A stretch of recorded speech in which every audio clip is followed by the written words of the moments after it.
The Ottoman state went to the region of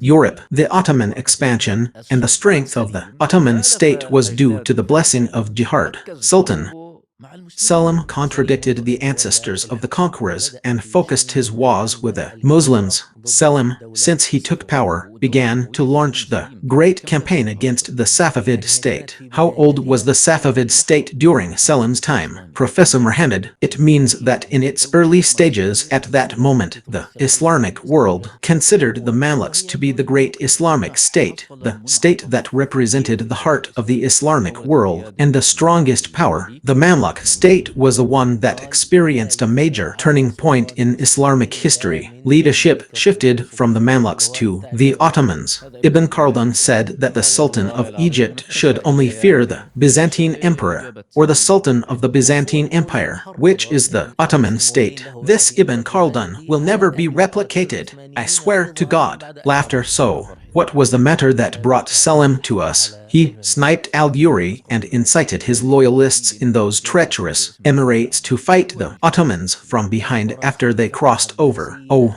my joy! This was tantamount to a declaration of war on the Mamluks. The Ottomans overthrew the Mamluks, but these Mamluks had a great jewel in their hands, the Abbasid Caliph. What did Selim do? He forced the Abbasid Caliph to abdicate in his favor. Was it permissible for the Ottomans to appoint themselves caliphs? Yes, it was permissible for the Ottomans to they call themselves caliphs, and he became the custodian of the two holy mosques. He didn't perform Hajj, and the issue of Hajj is a suspicion that applies to all Ottoman sultans. It's not because we hate them, but because we hate them. For example, only 4 Abbasids performed Hajj, and none of the Mamluk sultans performed it. None of the Umayyads in Andalusia performed Hajj. Sir, if a caliph didn't perform Hajj, we hate him, we hold a grudge against him. Ottoman sultans, in general, were engaged in jihad, and the distance was great. Peace be upon you, my brothers, wherever you are. Welcome to a new episode of the 100 Questions in History series. This is the series through which we always answer the pressing questions of those who have recently joined us. Where have we reached? We have reached the 8th topic, specifically the Ottoman state. Which episode are we on? We are on episode 46. It wouldn't be right to begin this episode without welcoming our esteemed guest, Professor Muhammad Al-Harmi. Welcome, Professor Muhammad. Welcome, Al-Harith. May God bless you. Welcome. Always, we are pleased with what you present, Professor Muhammad. May God elevate your status and bless you. Yes, we have reached question 76. Ready for question 76? Professor Muhammad, we put our trust in God. Oh my heart, may God help you answer this question. Yes, we know, of course, Professor Muhammad. When the Ottoman state began, they went to a region that neither the Umayyads nor the Abbasids nor any independent state that appeared on the map of the Islamic world had reached. They went to Europe and began to expand there and spread Islam. The conquests began in places that Muslims were entering for the first time. What distinguished the Ottomans was that they did not clash with any Islamic state. So, the goal is clear. We are with you. We have no colonial ambitions, let's say so, until we move to another point. But Sultan Selim went against his conquering ancestors and focused his wars on Muslims. Yes, and we asked them why he brought down the Mamluk state and ended the Abbasid Caliphate. He took the last Abbasid Caliph, then of course deposed him and declared himself Caliph, Khalifa, and here of course there are 2 subtle, interesting points of contention. Didn't I promise you that I'd include a bit of a point of contention in every question? I won't leave any question without some point of contention. Professor Muhammad, go ahead. Since he declared himself Caliph, is it permissible for the Ottomans to appoint themselves caliphs? I mean, frankly speaking, in Arabic, can we consider the Ottomans caliphs or not? Especially since, Professor Muhammad, there's a hadith that says the imams must be from the Quraysh tribe. Yes, and the second question is, since you, Sultan Selim, came to us, now Mecca and Medina are under your rule, under your authority, is it Conceivable that you didn't perform Hajj, so your ancestors didn't perform. Medina are now under your control. Therefore, here, I raise a point of contention. Why didn't any of the Ottoman sultans perform Hajj to the sacred house of God? Isn't this strange, even suspicious? And by the way, Professor Muhammad, these 2 points of contention are what will lead us to the point in time when there was friction with the Arab region, and consequently, we'll leave the Ottoman rule of the Arab region for now. We won't discuss it now. But question 76, Professor Muhammad, may God help you. As usual, I'm just mentioning that you have the answer, and I and the viewers will enjoy listening to you. Go ahead, Professor Muhammad. In the name of God, the most gracious, the most merciful. Praise be to God, and peace and blessings be upon the messenger of God, his family, his companions, and those who follow him. Regarding question 76 laughs. Yes, by God, that's right. By God, that's right. I understand you. Laughs. But what can I do, Professor? History is a huge subject. We don't know where to begin or where to start. I ask God to guide us in what we say and do. Look, sir, as is our custom, we will try to understand the roots of this question. Why is it being asked? This question itself is part of the battle of the present. Muslims before nationalism, whether Arab nationalism or regionalism, such a question was not asked of them. Muslims were accustomed to being ruled by others of different ethnicities. Without this presents a problem for them. This question is a product of Arab nationalism and patriotism, and in our contemporary era, a product of Arab-Turkish rivalry or conflict. But if you look at the Arab region, the truth is that the Turks have ruled it for 1,000 years. The Turks didn't just rule with the Ottomans. We Egyptians, for example, have had Turks among us for 1,000 years, since the time of Ahmad ibn Tulun. Before Ahmad ibn Tulun, there were no Turks, but Ahmad ibn Tulun became independent, and he was Turkish. Then came the Ikhshidids, who were Turks. The Ikhshidids were from the Fergana tribes, one of the Turkic peoples. After them came the Fatimids, the Ubaydids. If we believe that they were Arabs and that they were related to the Prophet's family of course, this is a fabricated lineage. Then in the end, you, the Egyptian nationalist, will see them as foreigners. If we consider the Egyptian nation and its people, these groups, before they even told us, were actually ruling the region. The Berbers Amazigh are Arabs, so the Berber nationalist or Amazigh nationalist will see this as an occupation. And then the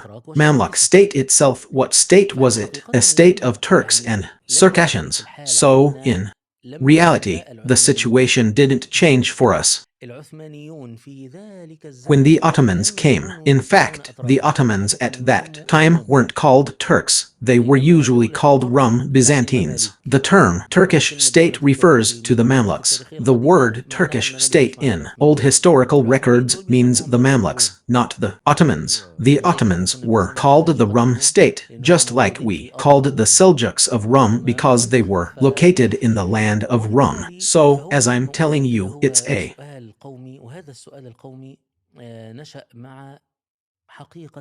national question, and this national question arose with the reality of the British occupation, stirring up Arab nationalism against the Turks. It's a nationalist sentiment. Otherwise, before that, no one saw the Ottomans as occupiers. So, for example, Tuman Bey was a Turk who came and deposed another Turk. The Egyptian living at that time didn't feel that. What does it mean that the issue has changed? What has changed? Has it changed in terms of ethnicities or nationalities? Yes, okay. Yes, this is important, and this is something we must understand in the matter of nationalism. I want to tell you that 50 or 60 years ago, but not before that, 50 or 60 years ago, you would have found, for example, King Abul Aziz in Saudi Arabia. You would have found his advisors, one named Hafiz Warber, one named Karar al-Din al-Zakarli, one Egyptian,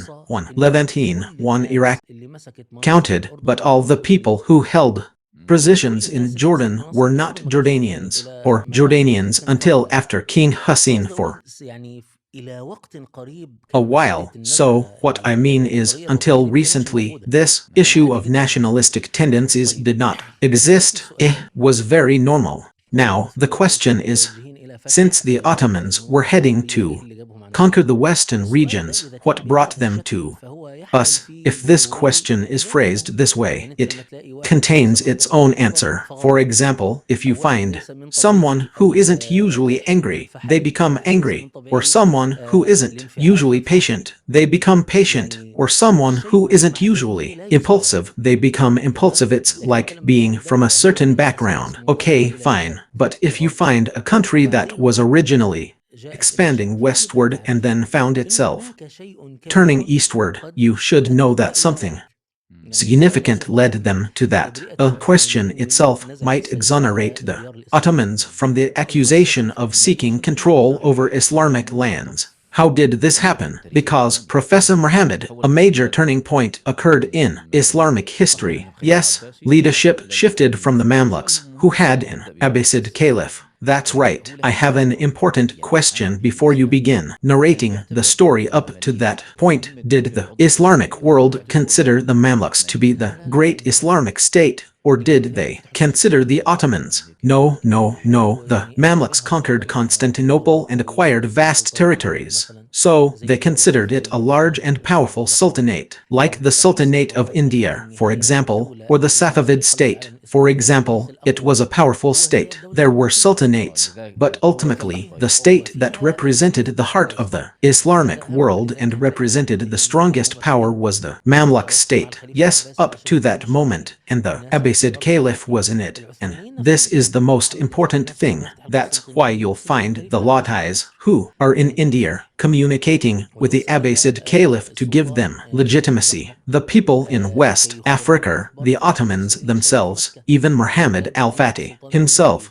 when he conquered Constantinople, sent news of the conquest to the Abbasid caliph in Egypt. And he sent a message to Sultan Qasim to inform him of the conquest, and he sent a message to the Sharif of Mecca, who was subordinate to the Mamluk Sultan, to inform him of the conquest. So my point is that the spiritual state or moral authority, the authority of the caliphate, existed in Egypt, and the Mamluk state was still the strongest state. Very great. Okay, what was the matter that brought Selim? What was the matter? We briefly mentioned in the last episode that it was the Turkmen Emirates, that the region of Anatolia, particularly Eastern Anatolia, was one of the main reasons for the beginning of the Mamluk Ottoman tensions.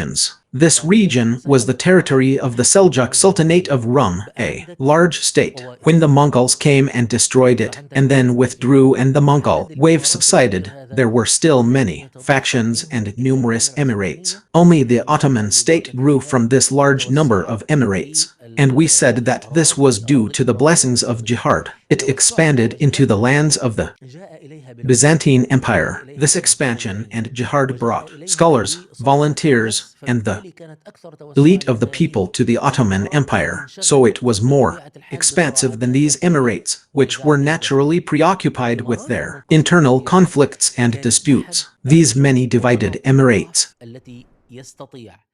were one of the weaknesses that the enemies of the Ottoman state, especially the Byzantine state, could exploit to act as a dagger in the back of the Ottoman state. Consequently, you would find the Ottoman state working. It expands into the Balkans, then turns from the first Bayezid the Thunderbolt, Murad, and others to try to confront the existing rebellions within the empire. These Turkmen Emirates, or the Turkmen Emirate itself, see its king or powerful ruler die and his sons, his brothers, fight over the rule. Some side with the Ottomans and some side with others or another emirate.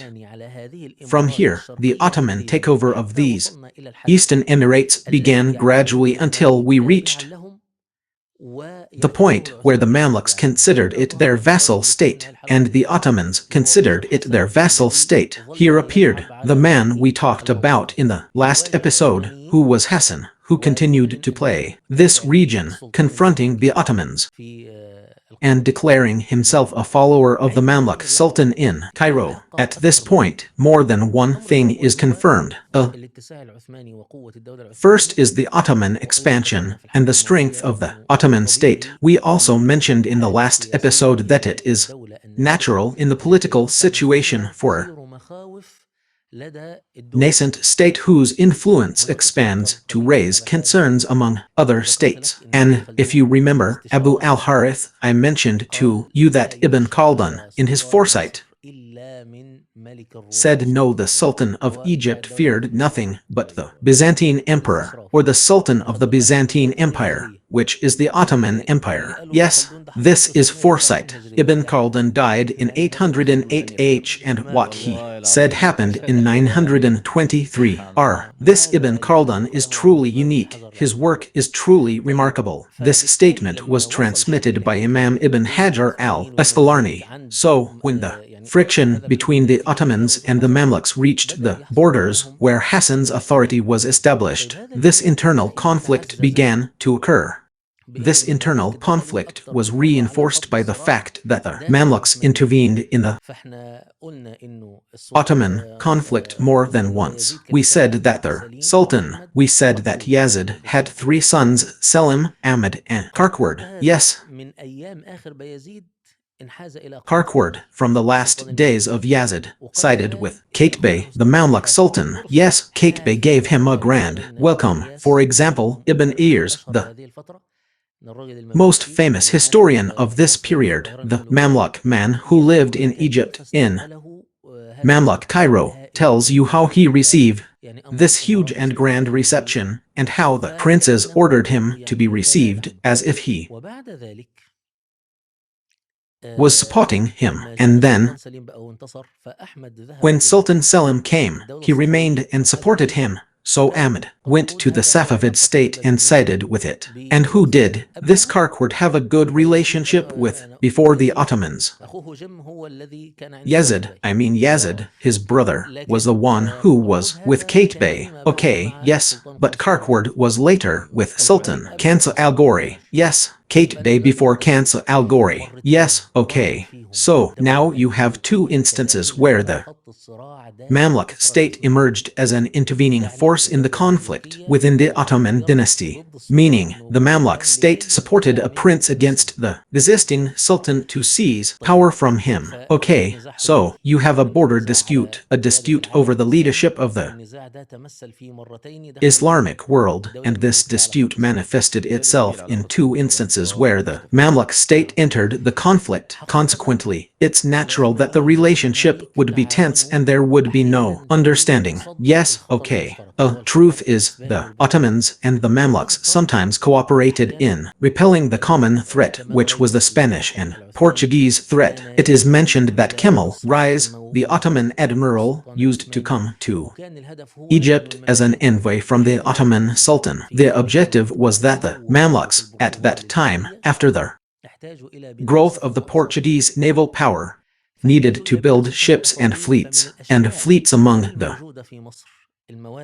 things not found in Egypt are raw materials like gunpowder, iron, and timber. This is a real dilemma for Egyptians. Egypt is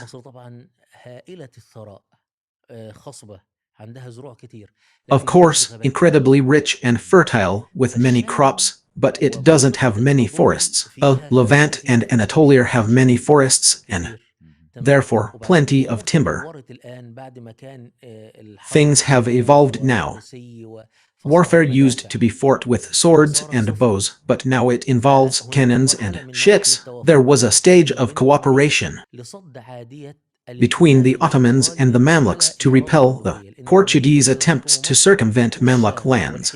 Mamluks ruled Egypt, the Levant, the Hejaz, and Yemen. When the Portuguese circumnavigated the Cape of Good Hope, they devised a plan, in cooperation with the Emperor of Abyssinia, to enter the Red Sea, destroy the Ka'bah, and desecrate the Prophet's grave, peace be upon him. There was a religious threat first and an economic threat as well, because the Mamluks and Ottomans controlled the eastern Mediterranean and the Red Sea.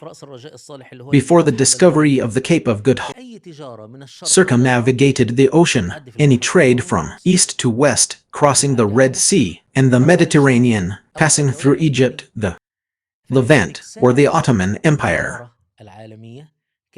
This is why global trade flourished. On the one hand, there were the Muslims, and on the other, the Venetians and Genoa. Now, when this circumvention occurred, allowing them to bring goods from India and Persia without passing through the Mamluk state, it created an economic crisis for the Mamluks, the Ottomans, and also for the Venetians and Genoa. So, you have a religious threat, Muslims and Christians, and a commercial threat and a military threat, because, as he says, I forget his name, but he was the author of a seminal book on international relations called History of Brown. He said that Western fleets roamed the seas for piracy if they found weakness, and for trade if they found strength. Nations have large ships. We land in a place.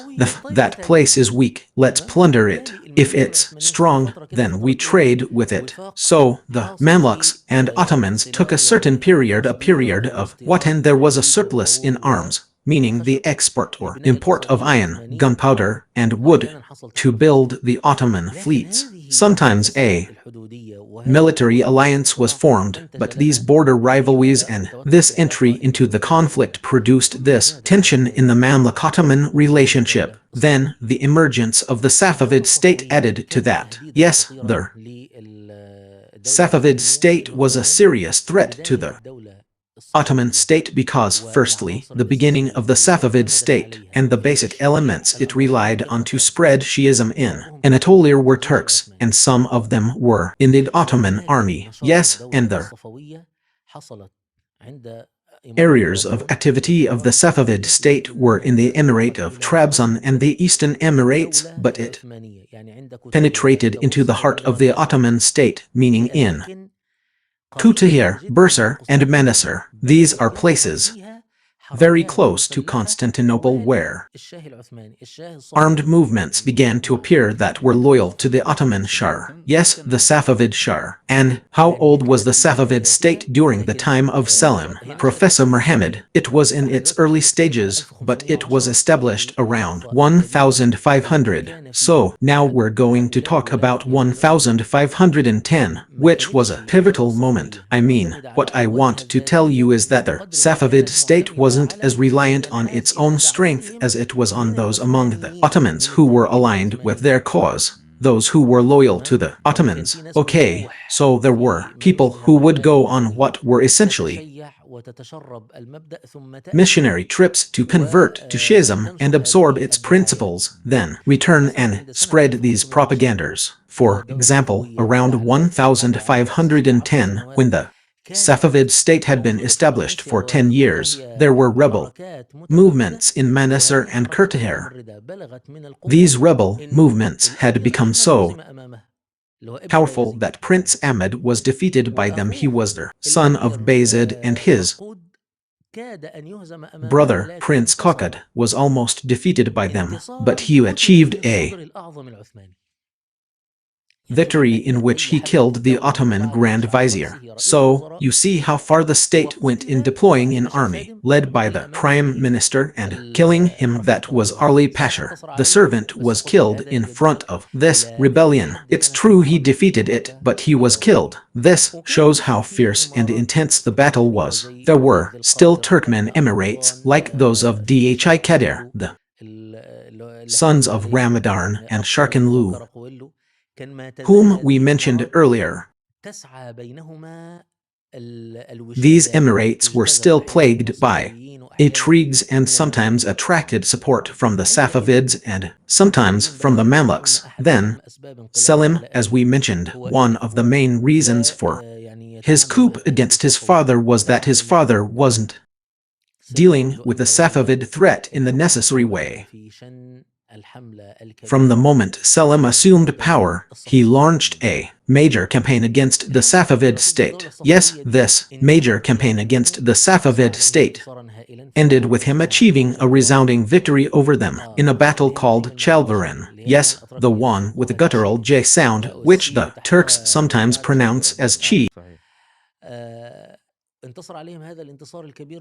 Achieved this great victory and entered their capital, Tabriz, and when you look at the correspondence between Selim and Ismail Shah Safavi, this issue of doctrine is a present issue, meaning that you insult Abu Bakr, Umar, and Uthman. These are people who cannot be insulted, and I don't know what else. So either you repent or I will come to you. Anyway, there were political battles, but that's not what concerns us. Now, what concerns us is that the Emirate of Dhu al-Qadir, or sometimes written Dhu al-Qadir, was an emirate subordinate to the king, while Selim was fighting the Safavids and facing them. Kansa al-Ghuri made two moves. First, he launched an advanced Mamluk force and placed it in the far northern regions under his control.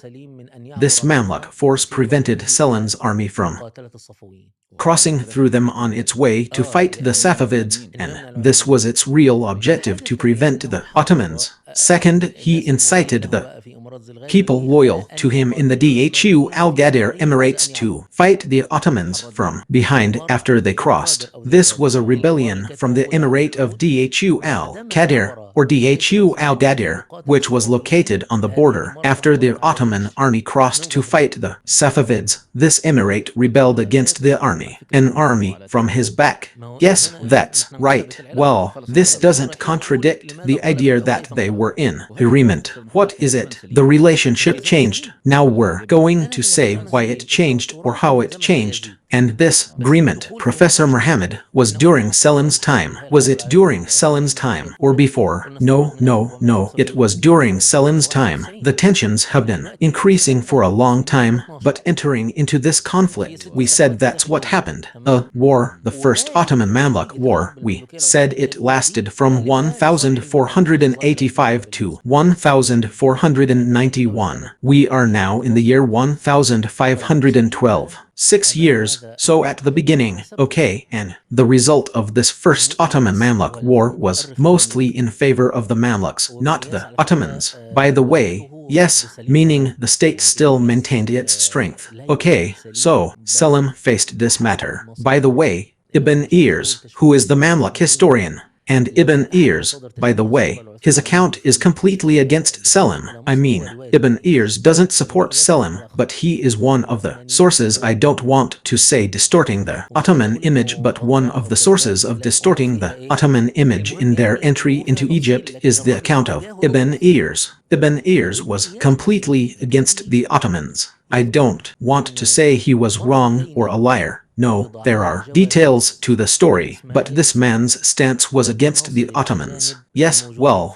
Ibn Ears himself mentions in his book that he twice captured spies from Ismail Safavi to the foreign consuls in Egypt, so that the Safavids could ally with these foreigners against the Sultan of Egypt. I mean, Kansa al-Ghuri himself captured spies from Ismail Safavi so that he could ally with the Venetians and Genoese against the Sultan of Egypt, who was of course going to ally with him against the Ottomans. He allied with him against the Ottomans. Oh, how wonderful. Yes. So, as soon as Selim finished his victory over the Safavids at Chaldarin, he destroyed the Emirate of Dhu al-Qadir. He destroyed it and annexed it to the Ottoman state. And This was tantamount to a declaration of war on the Mamluks. Of course, no one could have imagined it. I mean, when you read the writings of historians from this period, no one could have imagined that Selim could achieve such a victory over Shah Ismail, a victory that reached the point where he entered his capital, Tabriz, and destroyed it. No one could have imagined it, so this was terrifying and frightening. Why? For all people, including Kansa and al-Ghuri, who is the Mamluk Sultan. Of course, because this is a large expansion, and therefore one of Selim's retaliatory measures was to prevent the slave trade that existed in this region. What does this mean? It means cutting off the lifeline to the Mamluk state. What was the Mamluk state when? We talked about it. A Mamluk, rising through the ranks among his peers on the path to power, saw his influence grow. فتجارة الرقيق والعبيد دي حاجة بمثابة الايه يعني طبعا مفيش تجنيد إجباري زمان دي حاجة بمثابة شريان for the الحياة Mamluk state, as there was no conscription at the time. So, when someone disrupted the slave trade, it dealt a severe blow to the Mamluk state. Al-Ghuri, for his part, halted the flow of gifts and tributes destined for Selim from India. In response to these actions, al-Ghuri's alliance with the Safavids led Selim to consider attacking the Mamluk state. Here, historians present two narratives or perspectives requiring further investigation. One perspective suggests that Selim wanted to secure the Ottoman Empire's rear from their independent Turkmen Emirates. Therefore, he didn't intend to attack the Mamluk state, or at least he focused on Syria rather than Egypt, given its vast size. The Mamluks were difficult for the Ottoman state to absorb. It was as if you were doubling the territory you already possessed. But when Kansa al-Ghuri faced them in the Levant, Selim sent word to Tumen Bey in Egypt, who later became the second sultan, saying, I have no objection to you taking over Egypt, provided you rule in my name. This meant Egypt would be nominally under Ottoman rule, similar to how the Turkmen Emirates were subordinate to the Ottoman Empire. However, Tumen Bey refused, arguing that someone from a state that had existed for 200 years should speak against someone from a state that had existed for 300 years, especially since they were the greatest power in the Islamic world and had the Caliph. Consequently, two major battles ensued: the Battle of Marjdabik, where Kansa al-Ghuri marched and Selim emerged victorious, and the Battle of Ridanier, which is now the Abasir district in Egypt, where Selim again triumphed over Tumen Bey. Where was he? In Aleppo? In northern Aleppo? Yes, in northern Aleppo. When Selim entered this Arab region, he found two things. First was a message from the people of Aleppo urging him to save them from the Mamluks and to rule Aleppo himself. Second was that some of the Mamluks ruling Aleppo and the Levant had sided with Selim. Even when Tumen Bey entered Egypt, he fled from him after his defeat. Yet, some of his friends betrayed him and treacherously handed him over to Selim, so he found a fragmented state. You could say a state internally fragmented. I mean, he didn't intend to overthrow the Mamluks, he just wanted to control them. There are two sides to this, as I told you. One side says he did intend to overthrow them, but the developments with al-Ghuri led him to confront him, and then Tumen Bey refused to rule in his name. The other side says, no, from the beginning, he wanted to seize the wealth of the Levant and the wealth of Egypt. The final word on this is something I don't know. It needs investigation. Okay, fine. But this situation he found in Egypt opens up another scene for us. Let's put aside the current situation. Now, if we go to Ibn Ears, who is the historian of this period, and look into the years that preceded the Ottoman entry, what will we find? We will find that the Mamluk state, despite its greatness, vastness, and enormous reputation, and despite ruling for 300 years, was a state that weakened and infiltrated by floors. How? At least we have three manifestations of this deficiency. I mean, what I recall now are three manifestations, one by one. Spanish, Portuguese, Venetian, and Genoese ships attack the coasts of the Red Sea and the Mediterranean, and the Sultan is powerless to do anything. I want to tell you that you find many instances of this phrase, such as Ibn Iyaz's, and in this year the Franks' evil increased, and they wreaked havoc on the coasts. Sometimes they would enter Alexandria or Damietta, take captive merchants, sometimes even the Sultan's own merchants, and return. Joseph Pitts on his pilgrimage, he said that Venetian ships would come to the mouth of the Nile River in the Mediterranean and steal its fresh water, and then return without the Sultan interfering. You find these accounts repeated by Ibn Ears, who wrote about the Franks' crushing defeat of the Muslims and their ships, the news of the Franks wreaking havoc on the coasts, the construction of a tower by so-and-so on Jeddah, the Franks seizing coasts in Yemen, and their entry into the sea off Jeddah, and all this while the Sultan was powerless to do anything. Yes, Fatih, the second disintegration found within the Mamluk Sultanate. Those who collaborated with these foreigners are,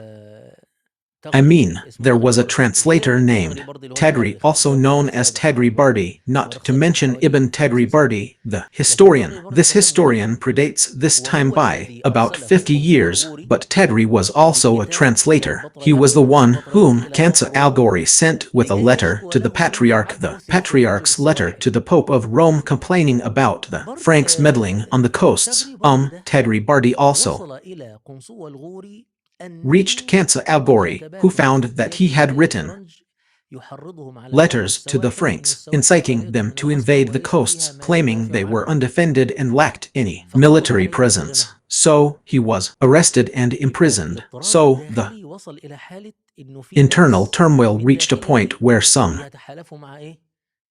within the Sultanate were allying themselves with whom? With the Franks, of course. The term Franks includes the Venetians, the Spanish, and the Portuguese. Okay, three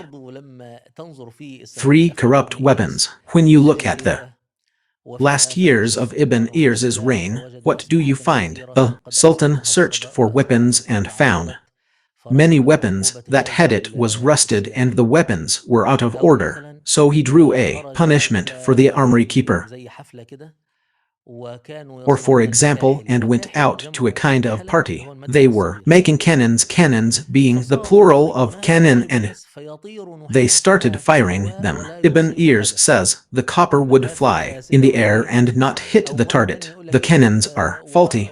And another time, he tells you they fired cannons in front of him, and some hit their target. Some hit their target, or rather, the rest were faulty, and some hit their target. Yes, some. So you have faulty weapons. And then, for example, a call comes that there is a crisis in the Red Sea, so let's go to Suez to fight. The princes disagree on this. The princes don't want to go out, or they want higher salaries. So the state, the Mamluk state, like any state, of course at the end of its era and at the end of its time, weaknesses and corruption seeped into it. So we, as I told you, are present with three of them. Their weapons turned into fireworks, And here is a message to the armies that she likes to move around. Laughs. Hey guys, move these weapons around because they're rusting. Find something to do with them. We're saying give them to the resistance movements. If you don't want to use them, give them to the resistance movements.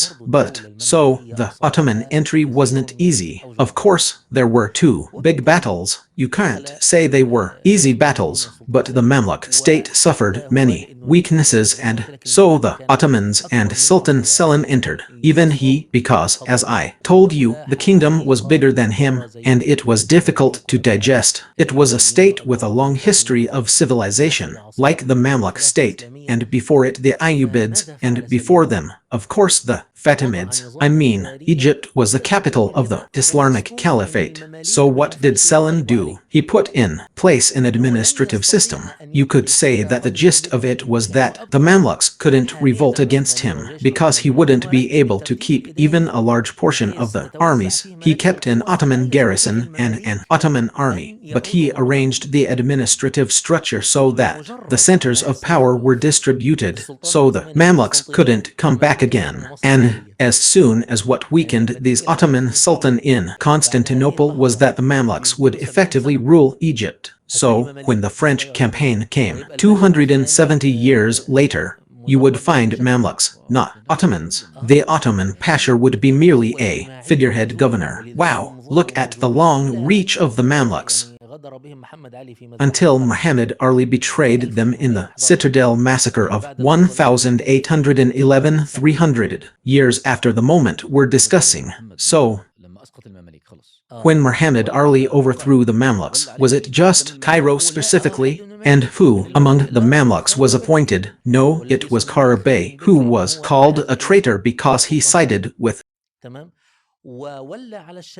Sultan Selim and another Mamluk named Jamberdi al-Ghazali, who was also one of the Mamluk princes. So, this is a wise political move, by the way. I mean, you want to say that one of them is rule is sound, but what's the point of it? You want to say it's sound judgment. Fine, but you also want to say it's fear of the situation turning against him and getting out of hand. Yes, I mean, his sound arrangement of the administrative system and the administrative divisions he made in Egypt and the Levant. When you read it, you understand that this man didn't actually intend to settle his Ottoman power in this place. He just wanted this place to be, to be subservient to him, a source of threat and danger, and not to distract him from the Safavids. And what the Safavids were at that time, you could say they took a heavy blow, but not to distract him from the rest of the conquests in the West, because we still had Cyprus and Rhodes, and then, while he was in Egypt, a message came to him from the people of Algeria. Yes, a message came to him from the people of Algeria that Algeria wanted to enter into the vassalage of the Ottoman Sultanate. Oh, come on, continue, and what's on your mind is on your mind. This is the most important thing he says in response to the Arab nationalists. The truth is, my friends, the Arab countries entered willingly. You have the message from Aleppo and you have the message from Algeria. They entered willingly the Ottomans' subservience. And what's worse, these Arab states didn't revolt against them. The Ottomans ruled these Arab states for about 4 centuries,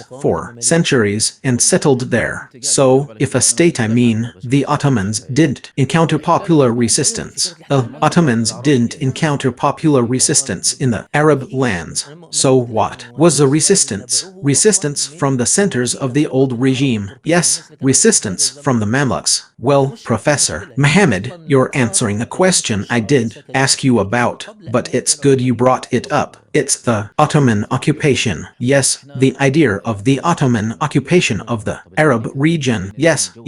So, there's nothing. I told you, this question stems from the idea of a distinction between Arabs and Turks, but the people who lived at that time didn't see a problem because the Turks as a race and the Circassians as a race were already ruling before the Ottomans even came. And now, there's a very important point, Professor Muhammad. We Ottomans overthrew the Mamluks. Okay, these Mamluks had a great jewel in their hands called the Abbasid Caliph. Yes, what? Working in the right way here also means the correct interpretation of the vision of the issue of the caliphate, that it was necessary for the Abbasid Caliph to take one of the necessities and pillars for the stability of the system, because if he left the Abbasid Caliph to them, what would happen? What would the Abbasid Caliph, as the supreme sultan and as the religious moral authority, say? He'll say, guys, the Ottoman state was an outlaw state, of course. Under the influence of the Mamluk Sultan, he was the one who granted legitimacy. Look, I'm telling you, the man from India and the man from Morocco came seeking legitimacy for their rule from this nominal Abbasid Caliph. So how could Selim leave the Abbasid Caliph with them? It was essential for maintaining legitimacy that he take the Abbasid Caliph with him to Istanbul so that no one could come and claim to be the legitimate sultan by decree of the Caliph. Remember, when we talked about the Abbasid state, why did it last so long? Because no one could surpass the caliphate. There were powerful sultans and kings, but they could kill the caliph or blind him, rendering him unfit for the caliphate. Yet, in the end, they would still seek legitimacy for their rule from whom? Again, from the Abbasid caliph. So, Selim had to take the Abbasid Caliph with him to Istanbul to prevent a coup under the guise of legitimacy. Now, if you're establishing a new system, one of the most important steps is that the man who represents the legitimacy of this old regime means either killing or capturing it. There's take him or arrest him so that his supporters couldn't reach him. Like here in Turkey, the 2016 coup, the decisive moment in the Turkish coup was that Erdogan appeared free and giving orders. If he had been arrested or killed, you would have found that most of his forces, and even most of the public, surrendered to this coup. He had to take the Abbasid Caliph with him. He had to take him with him. Yes, so he'd actually took the Abbasid Caliph with him. And here in Istanbul, of course, he did the move that no one else dared to make. How long is it? For 800 years, he forced the Abbasid Caliph to abdicate in his favor. We said all the powerful princes were present. So how was he able to do it? How did he know how to do it? This means that because it exists in an Ottoman environment, and we said the Ottoman environment is centered around the Sultan, it doesn't exist in the Arab environment, neither the Iraqi Baghdadi environment, nor the Egyptian environment, which knows the idea of the Abbasid Caliph's position and that he must be Arab. So, Selim was the first to break the rule that the Caliph must be Arab, and here, for the first time, the caliphate passed to non-Arabs. Yes, this will open the part you told me about, the suspicion. The suspicion is very important, which is the suspicion of the imams being from Quraysh. Well, before you talk about it, by the way, there are a number of turning points that favor the second narrative, Professor Muhammad, since we haven't investigated the matter. I mean, it seems to me that the second option is more likely, because the Mamluks, at a certain point in time, did not send weapons to the Safavids. They supported them with weapons. According to what I read in one of the books, I don't know if they sent weapons to support them in resisting Selim. What I know is that they sent their army to be on the edge of their positions. This movement is considered support. It is considered support, but I don't know that they sent weapons to the Safavids. And since I came to stop the Mamluks, and with a brilliant military mind that I have, originally, from my father's days and I removed my father from power, actually, because of this calamity. Yes, of course, when I come, I want to overthrow any Mamluks. I want to rule in his place, or I want to control, so I'm not going to play around, I'm not that indifferent to power, of course, and it's not a shame. I mean, this is how the world is. I mean, this is the nature of things. Yes, yes. Well, what is this called? Is it called occupation, or is it called the laws of the universe? Well, it's normal. I mean, these Mamluks displaced the Ayyubids and took over, and the Ayyubids displaced the Zingids and took over. That's how the world is. The word occupation carries within it a specific intellectual concept. For example, the neutral terms conquest and invasion. When you say conquest or invasion, no one understands your position, whether you agree or disagree. But when you say occupation, there's more to it. When you say conquest, for example, it implies agreement. But when you say occupation, it implies rejection. The word carries the meaning of your intellectual stance towards them. I'm talking about what's being said on social media, right? I'll say it again. The word occupation didn't emerge or become prominent in the minds of Muslims until the Ottoman occupation,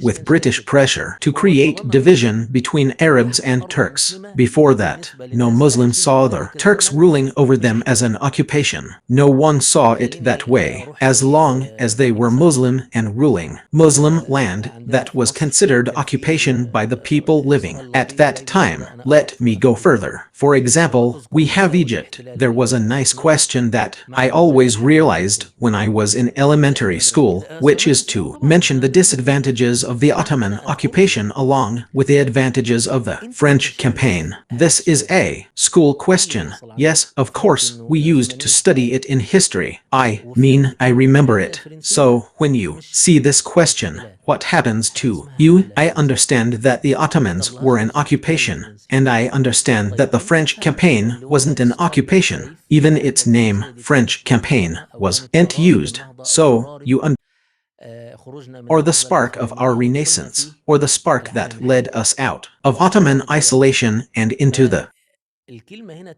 modern world. The word here reflects his intellectual stance. For example, if you have a French or English bias, you wouldn't see the English or French occupation as an occupation of nations.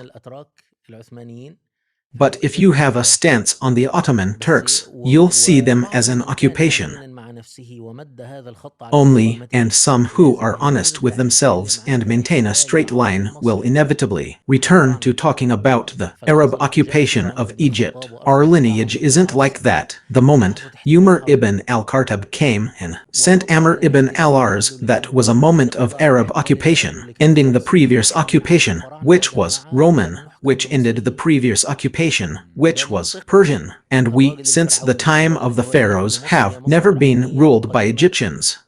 This is the logic of the pharaoh-like man, or the man who sees Egypt as pharaonic and ancient Egypt forever. Therefore, the word occupation that Professor Muhammad is saying, what does he mean? He means to tell you that this is an enemy. This is an enemy, and therefore the French are not an enemy, but this is an occupation. So this is an enemy. Medically speaking, yes, the Muslim means to speak correctly. The Muslims, however, did not consider this matter. It did not cross their minds because they did not see the Ottomans as enemies. So they did not see this matter as an occupation. But just as Selim ruled them now, he ruled them before. So the view that I am Egyptian, and this is Turkish, and this is Circassian, and this is Berber, this did not exist at all. Yes, this did not exist. This came recently. Well, Selim crowned all that he did by taking the caliph to himself, and then, in his way, they forced him to abdicate, and the caliphate passed to Selim, and instead of an Ottoman sultan, we had a caliph, an Ottoman caliph. You realize that the Egyptian who lived before Selim entered Egypt, his sultan was Circassian, and the caliph above him was an Abbasid Arab, meaning not Egyptian. Yes, so this man had no problem with a Turk coming and removing the Circassian one and taking the Arab caliph because he has the horizons of Islam, meaning the horizons of the Islamic world. Okay, now, Salim, yes, the idea is that I am saying,